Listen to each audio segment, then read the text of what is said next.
I mean, just look at this. Just look at these net approval ratings of Democrats in Congress. In late February, at the beginning of the war, it was minus 41 points, minus 39, minus 39. And so you're just looking at these numbers right here, and you go to yourself, no wonder what's going on at this point, that Democrats simply put cannot take the ball and run with it and actually in the polls be trusted more than run, because the Democrats in Congress simply put are not well liked. In fact, these are the three lowest on record in terms of percentage points for the approval for Democrats in Congress. So it all puts together a picture. Donald Trump and Republicans may not be liked, but Democrats in Congress are really hated. A lot of this is Dion.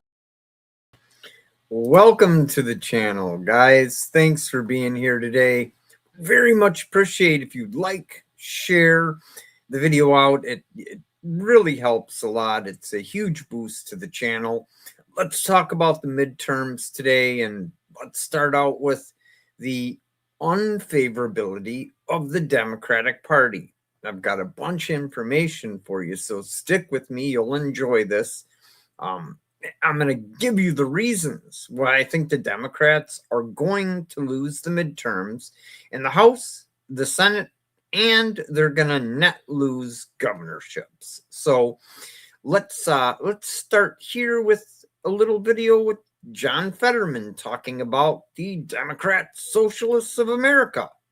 DSA people aren't traditional democratic values, but I'll go even further than what he has said. Now, you know, these DSA people are deeply anti-Israel, and they're deeply anti-America as well, too.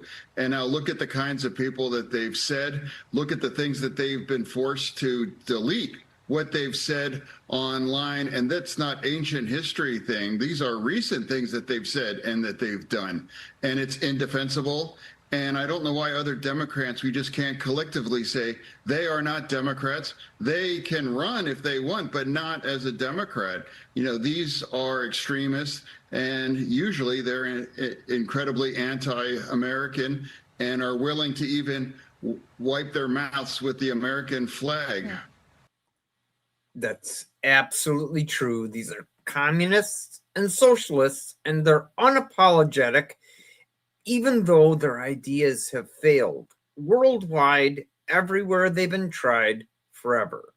Now, check this out. This is Bill Maher and Van Jones, and they are publicly ringing the alarm bell because not only are Democrats on the wrong side of every 80-20 issue, but a significant leadership portion of the party are bat crap nuts.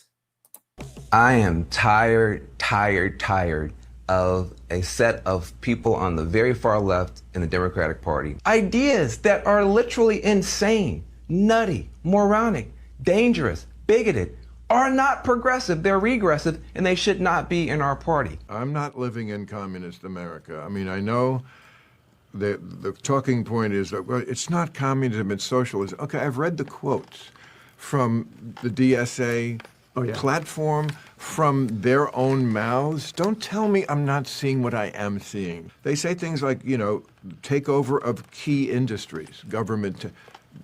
That's communism. Yeah, that's one of the tenets of socialism and communism, that the government owns the means of production. Bill Maher is exactly correct there. And when you have someone like Van Jones, who to me is extreme far left, when he is calling out AOC and the rest of these jackals, you know there's a real problem and a rift in the party, because you don't call these guys out if there isn't. Now, Democrats are this favorability. They're negative about their own party, and having a positive view has dropped significantly. A Gallop poll found Democrats with a positive view of their own party has dropped 12 points in the last year. That's astronomical, and it's going to be one of the factors that costs them the midterms. That is the lowest the question has been since they started asking it in 2001. So a historic low for a party in freefall. There's a NOTUS article, the DNC, this announcement, the DNC put up its headquarters as collateral to obtain a massive loan. It's the largest loan Democratic Party has ever taken out. Now, let's contrast that with the RNC.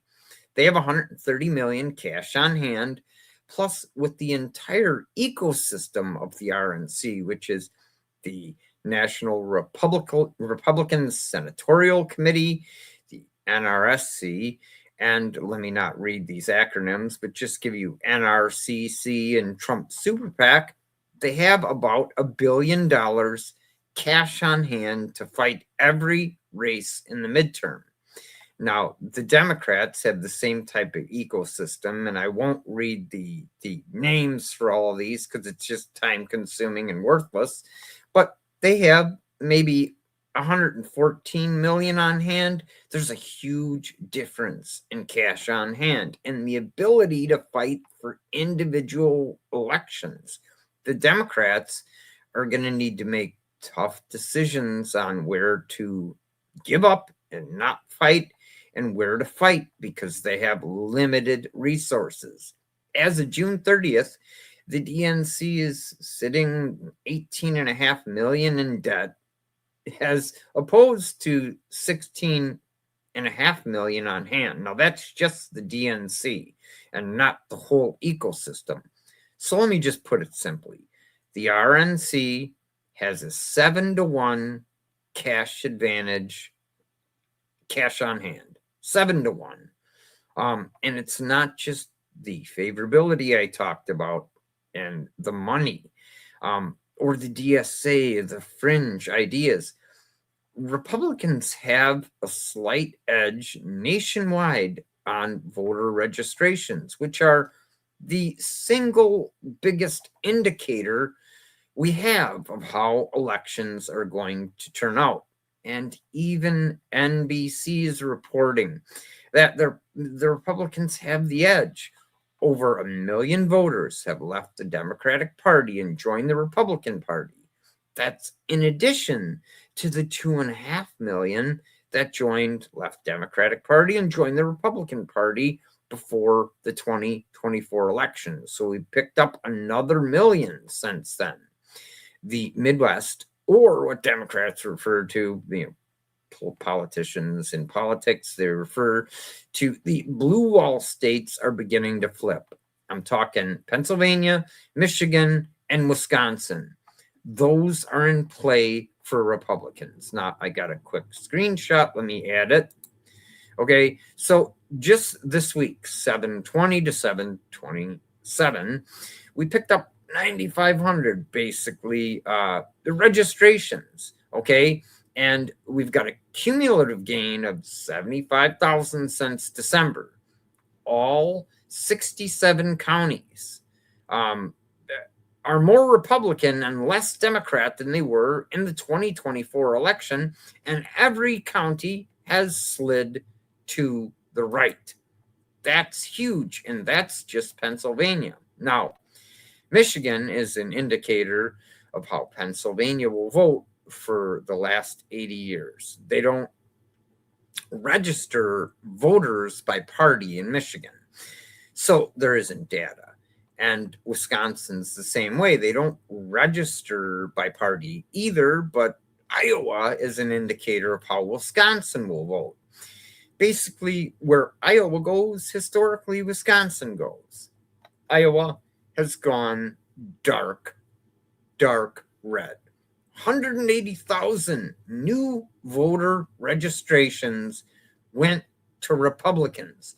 We're talking a double-digit Republican lead, okay? And Trump already thumped Harris by 13 points in the election in 2024.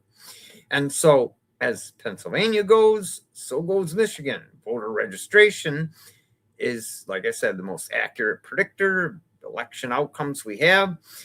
It takes, and this is the reason why, it takes a positive move to go out and join a new party. You don't just do it by mail. You have to actually get involved.